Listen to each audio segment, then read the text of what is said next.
இன்றைக்கு டெல்டா மாவட்டத்தில் குறுவை சாகுபடி செய்யப்பட்டு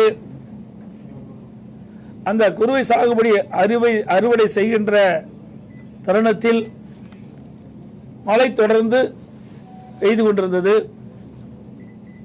இன்றைக்கு அரசு செப்டம்பர் 1ஆம் தேதியே நேரடி கொள்முதல்கள் திறக்கப்பட்டு விவசாயிகள் கொண்டு வருகின்ற நெல் மூட்டைகளை கொள்முதல் செய்யப்பட்டது என்றும் குறிப்பிட்டார்கள்.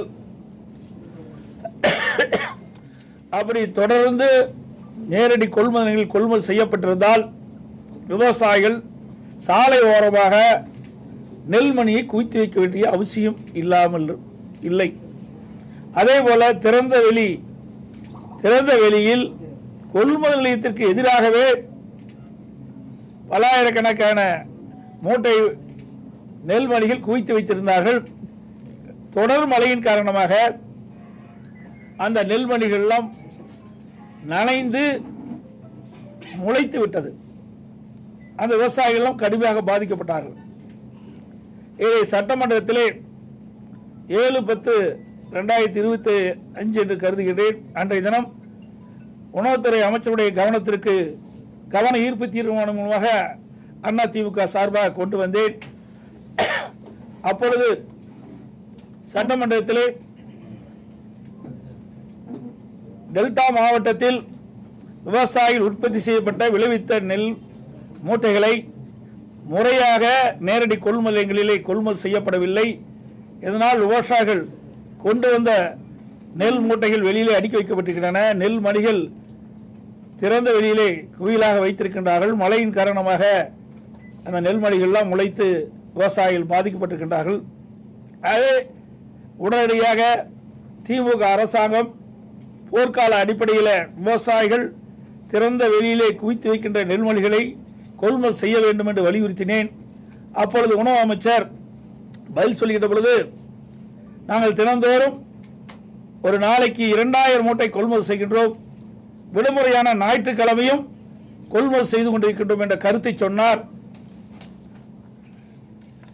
17/10/2020 கவன ஈர்ப்பு தீர்மானம் 17/10/2020 கவன ஈர்ப்பு தீர்மானத்தில் சட்டமன்றத்தில் பேசினது.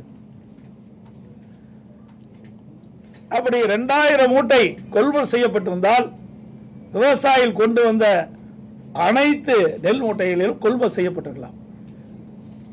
அதோடு நான் அறிக்கையின் வாயிலாக வெளியிட்டேன். அதற்கு நடவடிக்கை எடுக்கவில்லை. பிறகுதான் 21ஆம் தேதி 10ஆம் மாதம் 21ஆம் தேதி நேரடியாக டெல்டா மாவட்டத்திற்கு சென்றேன். அங்கே தஞ்சை மாவட்டம், திருவாரூர் மாவட்டம், நாகப்பட்டினம் மாவட்டம், மயிலாடுதுறை போன்ற மாவட்டங்களுக்கு நேரடி கொள்முதலுக்கு சென்று அங்கே பார்வையிட்ட பொழுதுதான் விவசாயிகள் கண்ணீரும் கவனமாக எங்களுடைய வயலில் விளைவித்த நெல் மணிகளெல்லாம் திறந்த வெளியிலே கொட்டி இன்றைக்கு மழையிலே நனைந்து முளைத்து வீணாகி கொண்டிருக்கின்றது. என் கண் முன்னாடியே எங்கள் கண் எதிரே இன்றைக்கு நெல்மணிகள்லாம் முளைத்து பெரும் நஷ்டத்துக்கு நாங்கள் உள்ளாக இருக்கணும் என்ற கருத்தை சொன்னார்கள். அப்பொழுது நான் அவரிடத்தில் கேட்டேன், எவ்வளவு நாட்களாக நேரடி கொள்முதலத்திலே கொள்முதல் செய்யவில்லை என்று கேட்கின்ற பொழுது சுமார் 15 நாட்களாக நேரடி கொள்முதல் நிலையங்களில் கொள்முதல் செய்யப்படவில்லை. அப்படி கொள்முதல் செய்யப்பட்ட காலகட்டத்திலும் 600 மூட்டைக்கு மேல் எந்த நேரடி கொள்முதல் செய்யவில்லை என்ற கருத்தை சொன்னார்கள். அதோட சணல் சாக்குகள் இல்லை என்றும் அந்த நேரடி நெல் கொள்முதலத்தில் இருக்கின்ற அடுக்கி வைக்கப்பட்டிருக்கின்ற நெல் மூட்டைகளை எடுத்து செல்வதற்கு போதுமான லாரிகள் இல்லை, லோட் பேன் இல்லை.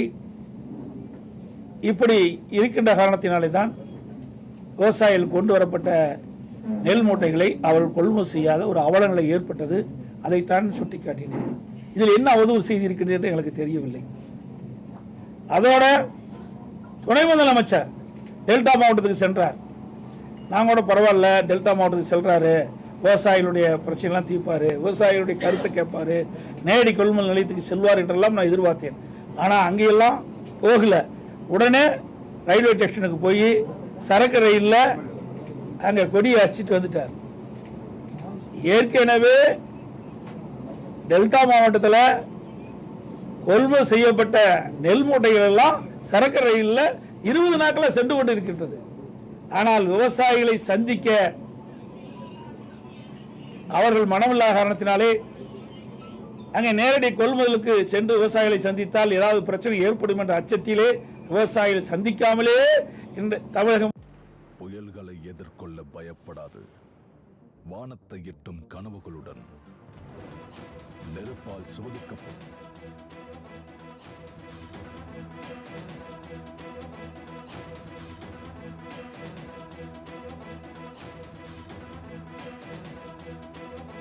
சேதமடைந்து விட்டது. சேதமடைந்த அந்த அழுகிய பயிர்கள் எல்லாம் ஒரு ட்ரெயினில் வச்சு கொண்டாந்து காட்டுறாங்க. எப்படிப்பட்ட முதலமைச்சர்! இந்தியாவிலே இப்படிப்பட்ட முதலமைச்சர் எந்த மாநிலத்திலும் இல்லை. விவசாயிகள் பாதிக்கப்படுகின்ற விவசாயிகளை நேரடியாக சென்று ஆறுதல் கூறவில்லை. அங்கே திறந்த வெளியிலே அடுக்கி வைக்கப்படுகின்ற மூட்டைகளையும் நெல்மணிகளையும் கொள்முதல் செய்வதற்கு மனமில்லை. இதனால் பெரும் நஷ்டத்துக்கு விவசாயி உள்ளாகிறார். இதையெல்லாம் கவனத்திலே கொள்ளாத ஒரு ஆட்சி தான் திமுக ஆட்சி என்பதை நேரத்திலே சுட்டிக்காட்ட விளைகின்றேன். அதோட நேற்றைய தினம் ஒரு கருத்தை சொல்லியிருக்கின்றார். திராவிட முன்னேற்ற கழக ஆட்சியில் தான் ஒவ்வொரு ஆண்டும் சராசரியாக 42 லட்சம் மெட்ரிக் டன் இன்றைக்கு கொள்முதல் செய்யப்பட்டதாக ஒரு பச்சை பொய்ய சொல்லியிருக்காங்க. திராவிட முன்னேற்ற கழக ஆட்சிக்கு வந்த பிறகு உணவு மானிய கோரிக்கை நடக்கின்ற பொழுது அந்த கொள்கை விளக்க குறிப்பில் குறிப்பிட்டது. அதை நான் ஊடகத்தின் வாயிலாக இந்த நேரத்தில் தெரிவிக்க விரும்புகிறேன். 2022-23 ஆண்டு கொள்கை விளக்க குறிப்பு அதில் 105-106 பக்கம் 31/3/2022 வரை 29,48,000 மெட்ரிக் டன் தான் கொள்முதல் செஞ்சிருக்கிறாங்க. 2023-24 வருடம் பக்கம் 80 அந்த உணவு மானிய கோரிக்கையில் கொள்கை விருப்பில் பக்கம் 80ல் 31/3/2023 வரை 29,40,000 மெட்ரிக் டன் தான் கொள்முதல் செஞ்சிருக்கிறாங்க. 24-25 ஆண்டு கொள்கை விளக்க குறிப்பு பக்கம் எண் 101ல் 31/3/2024 வரை 28.26 லட்சம் மெட்ரிக் டன் தான் கொள்முதல் செஞ்சிருக்கிறாங்க. 25-26 ஆண்டு பக்கம் எண் 106ல் 31/3/2025 வரை 28,30,000 மெட்ரிக் டன் தான் கொள்முதல் செஞ்சிருக்கிறாங்க. மொத்தமா 1,15,49,000 மெட்ரிக் டன் தான் கொள்முதல் செஞ்சிருக்கிறாங்க. அப்படி என்றால் எப்படி ஆண்டுக்கு 42 லட்சம் மெட்ரிக் டன் கொள்முதல் செய்ய முடியும்? அத்தனையும் பொய். எல்லாம் விளம்பர மாடல் அரசு என்பது நிரூபணமாகிவிட்டது. ஆக திராவிட முன்னேற்ற கழக ஆட்சியில் உணவுத்துறை மானிய கோரிக்கையின் போது அந்த கொள்கை விளக்க குறிப்பில் குறிப்பிட்டது உண்மையா? அந்த உணவு அமைச்சர் தெரிவிக்கப்பட்டது உண்மையா? அல்லது நேற்றைய தினம் தென்காசியில் நடைபெற்ற அரசு நிகழ்ச்சியில் முதலமைச்சர் குறிப்பிட்டது உண்மையா? அதை இந்த முதலமைச்சர் விளக்க வேண்டும். இது புள்ளிவரத்தோட அவர்கள் குறிப்பிட்ட இந்த ஆட்சியில் உணவுத்துறை மானிய கோரிக்கையில் அவர்களது உணவு அமைச்சர் சட்டமன்றத்தில் கொள்கை விளக்க குறிப்பை தாக்கல் செஞ்சிருக்கிறார். அதில் இந்த குறிப்பை எடுத்து நான் உங்களிடத்தில் விளக்கி சொல்லிக்கின்றேன். இப்படி மக்களை ஏமாற்றி விவசாயிகளை ஏமாற்றுகின்ற அரசு தான் விடியா திமுக அரசாங்கம். அதோட இன்னைக்கு பார்த்தீங்கன்னா திருச்சியில் இன்னைக்கு முதலமைச்சர் சொல்றாரு அவதூறு செய்யணும். உங்க பத்திரிகையிலையும் ஊடகத்திலையும் இந்த நேரடி கொள்முதல் நிலையத்தில் அடுக்கி வைக்கப்படுகின்ற இந்த அரசு கொள்முதல் செய்யப்பட்டு நேரடி கொள்முதல் நிலையத்தில் முளைத்த அந்த நெல்மணிகள்லாம் காட்டினீங்க. மூட்டைகள் எல்லாம் முளைச்சு போனதெல்லாம் காட்டினீங்க. அதோட திறந்த வெளியில் விவசாயிகள் குவித்து வைக்கின்ற நெல்மணிகள்லாம் முளைத்த செய்தியெல்லாம் காட்டினீங்க. அப்படின்னா அந்த செய்தியின் அடிப்படையில் தான் நான் போய் டெல்டா மாவட்டத்தெல்லாம் பார்வையிட்ட விவசாயிகளை சந்திச்சேன், நேரடி கொள்முதல் சொன்னேன். அப்படி இருந்து வர செய்தியெல்லாம் பொய்யான செய்தியா? இதெல்லாம் அவதூறான செய்தியா? அப்படித்தானே முதலமைச்சர் இருக்கிறார். அதோட திருச்சியில் இன்றைக்கு இந்த பத்திரிகை தினமலர் பத்திரிகையில் வந்திருக்குது. இன்றைய தினம் திருச்சியில் கொள்முதல் செய்யும் சாலையை தேங்கி கிடக்குது. 1 கிலோமீட்டருக்கு நெல் தேங்கி கிடக்குது. விவசாயிகள் விளைவித்த நெல்லை கூட முறையாக கொள்முதல் செய்ய முடியாத திராணியற்ற திறமையற்ற பொம்மை முதலமைச்சர் தான் இப்படிப்பட்ட கருத்து சொல்லிட்டு இருக்கார். எந்த உணவு உற்பத்தியை பெருக்குவதில் இன்றைக்கு விவசாயிகள் மும்முரமா இருக்கிறாங்க. அப்படி இருக்கின்ற பொழுது விளைவித்த அந்த நெல் மணிகளை கூட இந்த அரசு கொள்முதல் செய்வது அவலங்களை தமிழகத்திலே பார்க்கப்படுகிறது.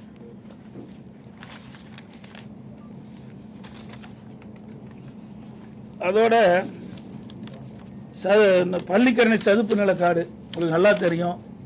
ஏற்கனவே என்கோச்சிலிருந்து உயர்நீதிமன்றத்து வரைக்கும் இதெல்லாம் வழக்கு போயிட்டு வந்திருக்குது. இன்றைக்கு அதிமுக ஆட்சி இருக்கின்ற பொழுது அந்த சதுப்பு நிலையெல்லாம் பாதுகாக்கப்பட்டது. அதற்காக நான்கு அம்மா அரசு என்பது மத்திய அரசின் நிதியுடன் 165.68 கோடி செலவில் தேசிய பருவநிலை மாற்ற தழுவல் நிதி national adaptation fund for climate change அதுக்காக கொடுத்து அதெல்லாம் பாதுகாத்தோம் அதிமுக ஆட்சியில். பள்ளிக்கரணை சுற்றுச்சூழல் மீட்பு திட்டத்தில் 2018-19 செயல்படுத்த ஒப்புதல் வழங்கி சதுப்பு நிலம் பாதுகாக்கப்பட நடவடிக்கை எடுக்கப்பட்டது. பள்ளிக்கரணை சதுப்பு நிலமெல்லாம் அதிமுக ஆட்சியில் பாதுகாத்தது. ஆனால் அந்த திராவிட முன்னேற்ற கழகம் ஆட்சிக்கு வந்த பிறகு இன்றைக்கு சென்னை மாநகராட்சிக்கு ஒரு குறிப்பிட்ட பகுதி இருக்குது, வனத்துறைக்கு குறிப்பிட்ட பகுதி இருக்குது. இன்றைக்கு இந்த சதுப்பு நில பகுதியிலிருந்து பள்ளிக்கரணையில் சதுப்பு நில பகுதியிலிருந்து அந்த எல்லையிலிருந்து 1 கிலோமீட்டருக்கு அப்பால் தான் இன்றைக்கு கட்டுமான பணிகளை மேற்கொள்ள வேண்டும். இது தென்னிந்திய பசுமை தீர்ப்பு ஆணையத்தினுடைய தீர்ப்பு. அந்த பசுமை தீர்ப்பு ஆணையத்தினுடைய தீர்ப்பின்படி அந்த சதுப்பு நில எல்லை கோட்டிலிருந்து 1 கிலோமீட்டருக்கு அப்பால் தான் இந்த கட்டுமான பணியை துவங்க வேண்டும்.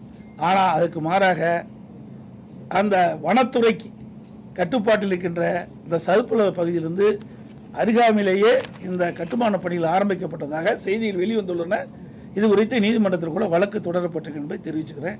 இதில் பல 100 கோடி ரூபாய் இன்றைக்கு முறைகேடு நடைபெற்றிருக்கின்றது, கையூட்டு பெற்றிருக்கின்றதாக செய்திகள் வெளிவந்துள்ளன என்பதையும் இந்த நேரத்தில் தெரிவிக்கிறேன்.